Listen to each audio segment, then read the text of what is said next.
Senator Page? No, I mean, I think Mr. Vinson covered it well, and we'll answer any questions. I mean, what we just did was we took the hearing from all the hearings Right. and really just tried to tighten this up Right. and make sure that we, had our I's dotted and our T's crossed when it comes to, for example, the $100 per bed and Right. $100 license fee, so there's no questions of how the system works. Right. So we were just trying to tighten it up and make sure we had Right. a good bill that's understandable Okay. and would. Well, for the committee, because all of the And I apologize that we just got it to you last No, night. that's okay. The committee has not, all of the committee has not met at all of the time, at every single meeting. I said, thank you, except Ms. Sparks. We're the only ones that have been at every meeting. But, Sam Butler, you been at every meeting? You have? Good job. You know I was with you. I know you are. I know. We were talking about that this morning. I appreciate you coming and bringing it together. And we are light years away from where we were originally. Not on 140. And you have condensed it, you have made it more specific. But I have to agree, the water is still muddled. I still have concerns, I still have questions about phrases. And when you start talking about decision matrix and, it's a term out here, but is it in the bill? And this, Senator Orrock is not the final legislative council. It did not go. And this is just a preliminary. And all I want this committee to do, we're not going to vote on this today. We're just looking at the concept as we started at the very beginning, and we said we would, and we have, and to ask questions and to refine it. It's the determination of the senator that presents a bill, if he wants to vote on it, if he doesn't want to vote on it, or if he wants to pursue it, or if he doesn't, just like it does with every one of y'all. And it's my prerogative to turn it down or not to turn it down. So with that, let's ask and have some interaction here and ask questions. And if you're interested in it, if you are, that's fine. If you're not, just let the others ask. But I think there are some questions, and I know Senator Miller, you've had a lot of input into it, and I appreciate it. Senator Miller. Thank you, Madam Chair. I'll call you Mr. Benson today. Thank you. On line 13, when we repealed the statute, the entire statute, I assume some of the things we've done over the years, which have been good, gross negligence in the emergency room, eliminated joint and several liability. I got about 5 questions. So this is the first one. What happens to that where we've got in case law right now, based upon what we put in statute? What happens to the good things that we've done in that arena? As if we go forward and repeal those particular provisions that were upheld by the court, for example, what happens to that? You're the attorney, so you tell me. I mean, do those things still matter? Are they, when we go to this medical injury, this type of thing, are they still relevant? Or, somebody gets hurt, are those reasons not to be at fault? I mean, I'm just, that particular aspect of the good things that we've done that have not been overruled by the Supreme Court. They would not matter. So that would not affect. Matter. Okay, all right. That's one. He said no, it would not matter. What does that mean? Well, I guess what I'm saying is we've got people that get excused for liability, like emergency room doctors, unless it's gross negligence. We passed that statute. We passed it so you can't have joint and several liability and sue everybody. And based upon where we've been the last few years, our frequency's down, our severity's down, because those. We also have Good Samaritan. And we have Good Samaritan. There's provisions like this. I mean, do those still in effect is what I'm asking. And I think what you're telling me is yes. Because there is no longer, they would no longer be the ability to file an action for medical negligence. It would not matter that you would have a different standard in some companies. But if I'm injured, medical injury, because an emergency room doctor didn't do something, but if it's no longer gross negligence, would they then be at fault? And I get compensated? If you go through PCS. That's what I'm saying. Panel, So the difference is where we wouldn't be paying money under the gross negligence portion, under the definition of medical injury, we now would be compensating somebody, correct? there is a distinct possibility Okay, that. all right, Right. okay. Now I understand. Okay, okay. I got a Sure, that's fine. I don't know about patient safety and what compensation has to do with it. That's not a big deal. I'll skip that one. The ceiling, I understand. You explained that on page 7. Here's my question. Right now, and you're the attorney, the learned attorney. Right now, I believe that somebody can bring a legal action up until they attain a majority if an injury happened to them as a child. I believe in some cases. That would go away under this based upon the statute, right? And I'm not saying that's good or bad. I'm just trying to differentiate so I understand where we are right now in case law versus where we would be going with this. That would be a fair statement. So we basically have at the max a 5-year statute of limitations for any medical injury. It's a 2-year statute of limitations and a 5-year statute of repose. So to confuse everybody, the statute of limitations is essentially pegged to the date of injury, which may be latent for a period of time, and then whenever that's discovered and a statute of limitations might begin, you have 2 years from that date, whereas there's an ultimate statute of repose, which is pegged to the date of the medical treatment. So if a doctor does something or misses a diagnosis, you can have 2 different... All right, help me out. I have something happen to me. I have treatment. Right. It doesn't manifest itself within 2 years. It manifests itself in year 4. What happens? Well, in year 2, you mean? Well, it'll be year 4 from when I had the medical injury occurred. Okay. Back when I was treated, 2 years, and then, but it doesn't manifest itself. It's discovered 4 years into when I had the treatment. What happens? It's when you should have discovered it. So let me explain it this way. The statute of repose, it doesn't matter when you find it. It matters when the cut occurred or the diagnosis occurred or the x-ray was reviewed or whatever. Well, I'm not a doc, but if the treatment took place 1 year, it may not manifest itself for some time where somebody screwed up. And my question is, am I going to be compensated for that thing that's discovered 4 years later? As a medical provider, you can count on a 5-year stop, a 5-year intake. Okay, so no matter what, whenever it manifests itself, if it's after 5 years, I could not be compensated. I'm not saying that's wrong, I'm just trying to get the facts. And this actually goes back, this is the current system for medical negligence, so a 2-year, 5-year setup. And it's a policy, it's a trade-off, it's a balance. How long do you let something sit latent and then manifest and then have a springing action 10 years down the road? So the balance is 2-year statute of limitations and a 5-year statute. Please, I'm not saying you're wrong, I'm just trying to clarify. Sure. And I think we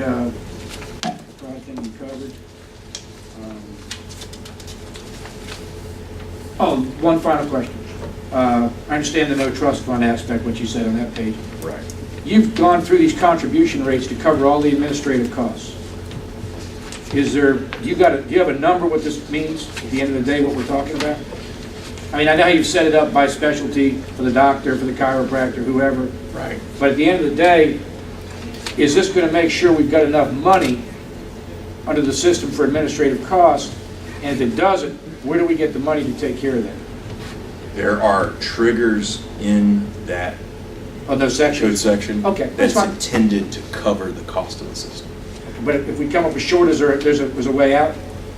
Well, it's not specifically written in here, what would you do? I mean, you would do what you would do in any other company. Just assess accordingly? Okay, that's fine. But if you look at the way these rates are structured, there should be plenty of... No, that's fine. I don't know. That's why I'm just asking you a question. Okay. Thanks a lot. Sure. Hey, Ben. That's right. Yeah, absolutely. Thank you. Any other questions? Sam, no stuff. Trying to expand a little bit on the medical injury. When this started out, it was sort of, I think we were saying this is a no-fault system, just like workers' comp. We're not looking for fault here. I know we've got some stuff we added there now since for bad apples. I don't have a problem with that. But trying to understand exactly what a medical injury is, because I'm looking at A, B, and C, and maybe take an extreme example of something like heart surgery. They open them up, they're putting in the bypass. It turns out that their veins are really bad and they fall apart. Right. Well, if they hadn't done the procedure, the medical procedure was probably the cause of the damages. Right. But it may not be that that heart surgeon did anything wrong, it was just poor tissue. I'm just trying to understand what is a medical injury under this definition. I'm not getting a good handle on it. I think it's changed a little bit since the start of the hearing, and could you elaborate on that a little bit? I can. So first and foremost, there's a lot of discussion about no fault in terms of a workers' comp system, but we certainly, in talking to Senator Beach, never started with a notion that we would get to no fault. There will be a degree of fault. It's just a question of how do we define it and what's the best policy for how it might work in a comp system on medical injuries. I can try to simply answer your hypothetical, and I believe that if you look at under the definition of medical injury, so starting on line 48, if you just drop down to line 52, we include the phrase proximate cause. This is a term of art. It's a legal term. It would essentially mean that there has to be some nexus between what that doctor did and the actual damage that occurred. So it's not a strict legal cause or what we call but-for causation. So you could always say, if you had not done this, then that would not have happened. But that doesn't necessarily mean that what you did caused that or should cause it such that damages and an injury occurs that the provider should be held liable. If that makes sense. But It sounds like there's some wiggle room there, and I guess that's one of my concerns is how does, when we make a law and then it gets implemented, how do people interpret it and where does it go from there? That's some of my worries, I guess. And there's essentially no way to deny that. We're attempting to write standards and give direction, and without having a 100-page bill that goes through every hypothetical and actually traces it out.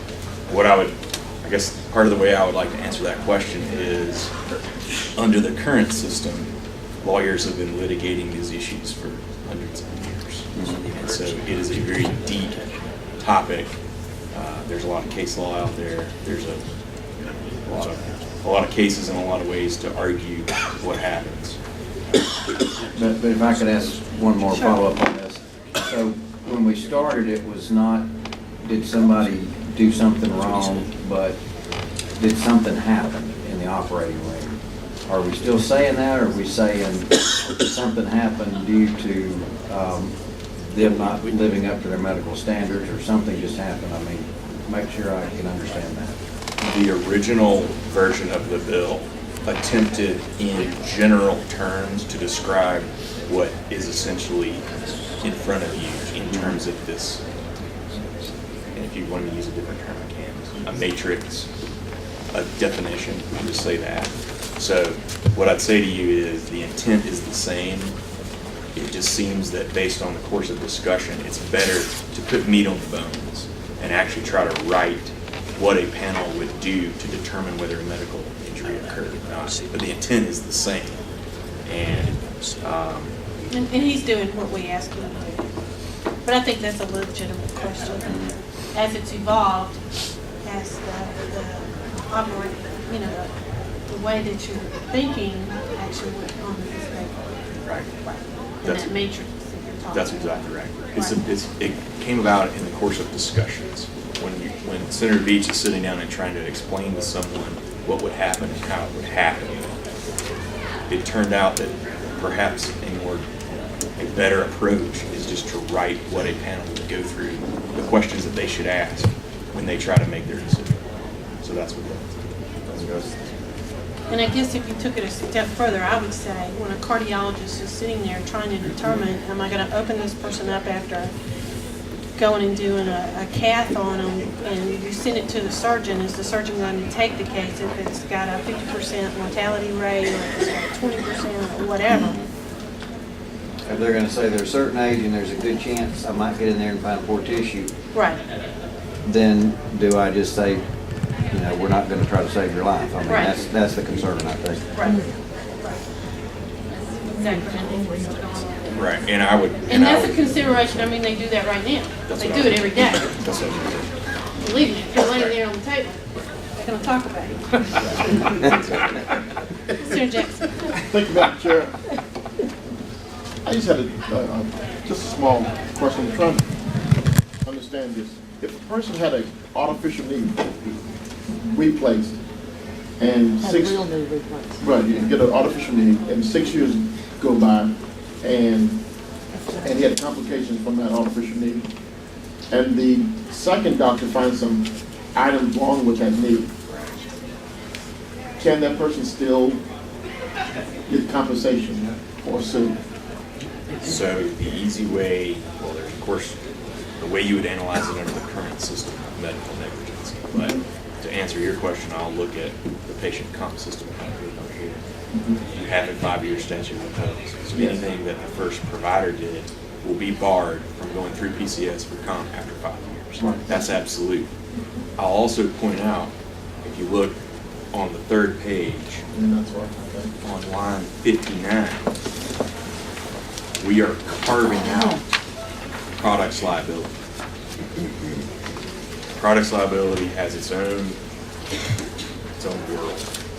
And that, so if you have a bum product, artificial knee that goes in, that's handled separate and distinct from PCS. Okay. That's still tort. So That's still tort. That's still- that's right, it would be products liability as it is That's today. a separate legal action under the tort system. Okay. What if that doctor didn't place the ligament attachments back properly? So if there's some medical injury, some medical treatment and a medical injury, then you'd be looking at the same 2-year statute of limitations, 5-year statute of repose.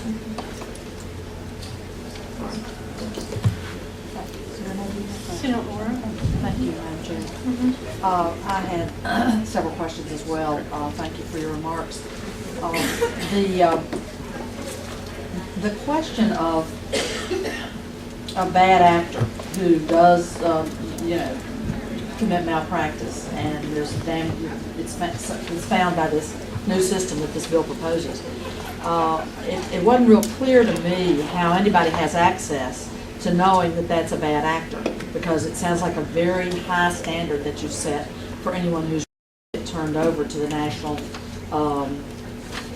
if you can help me find it in the bill, I don't have the page number, but it sets a very high standard for who has access to that electronic file. So on page 12. Oh, it is page 12, line 416. And it only applies to where the provider represents an imminent risk of harm to the public. I can't imagine much of a higher standard than that. So that essentially means you don't have access to the records. It wouldn't be turned over to any kind of national database. Is that really insulating the bad actors from the consumer knowing how to pick and choose who to do their surgical procedure, for example? The intent would be to, however you would define bad actor, we're attempting to define bad actor and then say the bad actor is important. Essentially we are attempting to do what your concern is. But the standard is an imminent risk of harm to the public. It's a very, very high standard. I don't know where else it appears in statutory language in our code. Is that creative language, or did you draw it from some part of the? No, I don't think that appears in another part of the Georgia code. I think that we were discussing what standard would make sense, since instead of a medical negligence action, you're talking about a shortened time frame comp system claim where you don't go through the same rigor to determine liability. It should be an easier way to recover for an injured patient. Then there wouldn't be an automatic turnover of all the case files. That instead the medical review panel that's looking at the case file would be able to essentially flag it and say there's a problem with this provider. And it may be that it's one instance, it may be that they, and this is where we think there's going to be a great benefit of this type of system, a collection of data going forward by the PCS. If one provider pops up several times, there might be an issue there, and they could do something about it. But isn't it true that the impact of this would be to make it harder for a consumer Yeah. to understand the track record of a provider as to whether they've had, as they run afoul and had patients that they've treated be eligible for claims? You're dealing with a different standard. So instead of a medical negligence standard, which would either be reported to the Composite Medical Board or be reported to Washington, Right. to the National Practitioner Data Bank, you're dealing with a horse of a different color. So you're dealing with a comp system that has a different approach, a different standard, certainly a different time frame, a different way that liability is determined. So it's a horse of a different color. And it would be much more difficult to get the records on someone who had malpractice. Another question I had was, there's some assertions in the bill that are, I was curious as to whether there was a factual backup. When you asked us to pass language on the line, on page 3, the General Assembly finds that because of continued exposure, line 84, 85, to liability, an overwhelming majority of physicians practice defensive medicine by ordering unnecessary tests and procedures. And is that documented? Have you brought facts to the committee, or has the author, or have there been any facts laid out to the committee to document that? Because frankly, the third-party payers, insurance companies, are typically not fast and loose with authorizing procedures that aren't deemed necessary. I think Senator Beach is certainly. We presented some facts in our study committee meetings. You did, you brought those stats, you brought those statistics with you. And Senator Beach, if I could point out, when it says majority, you're not saying that. Overwhelming majority. And you're not saying that an overwhelming majority of every treatment done involves defensive medicine. You're saying an overwhelming majority of physicians at some point practice defensive medicine. Well, at some point, it's not in here, but I would just want to see a lot more documentation. Another question that I had was, you know, when we look back at the Supreme Court decision on the caps in 2005, that there were kind of two principles laid out, that, you know, people have a right to a trial for the jury to determine if there's been a malpractice, and then for a jury to determine damages. The consumer or the patient would lose both of those rights, and the Supreme Court ruled that even losing one of those rights makes it unconstitutional. That's how they struck down those caps. They said that's for a jury to decide. Right. So how does this pass the constitutionality smell test? We had a long hearing with a lot of several testimony, but hearings on that. the simple answer. As a matter of fact, we had some very famous. We had a lot of high-dollar, high-powered lawyers here telling us. Yeah, And they probably said, on the one hand, I'm working for so-and-so and this is the case, and on the other hand, I'm working for so-and-so in this case. But I'm talking about the Supreme Court decision that said that you have a right to have a jury determine the damages. So the simplest answer that I can give is that we contend that the Nesselhut decision would not be used to make the determination on whether PCS is constitutional or not. And the reason is because Nesselhut is, as you just stated, was an evaluation of a damages provision, but clearly that was derivative of a medical malpractice lawsuit. So essentially, if MedMal has a jury trial right, then the court said the damages provision of a MedMal case has a jury trial right. We never get to the MedMal right at all because we're no longer doing MedMal. So essentially, our contention is that the Nesselhut decision would not be, quote, extended to PCS because PCS is not an extension of MedMal. It is, you have backed up and you are going in a different direction entirely. And the answer would be, the Georgia Supreme Court, instead of looking at Nestle-Hut, might look at the case line that supports workers' comp. I think that's all I recommend. And I'll provide that backup documentation we have in our meeting minutes. Is there any other questions? Any questions on this side, Senator Shackman? I have a question. First, I want to say that I appreciate all the work that the Senator's done, and the opponents of the bill have done, thinking through a very difficult issue and the spirit in which you continue to revise the proposal in response to concerns that have been raised.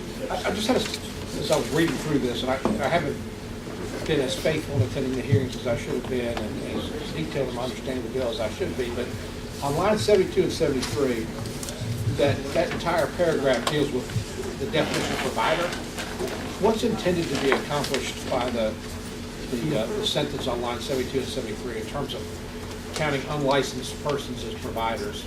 Ah, This, Senator Beach, I can answer this one because it came about based on a discussion that Senator Beach and I had with legislative counsel, essentially going through a whole range of possible ways that a provider might avoid PCS.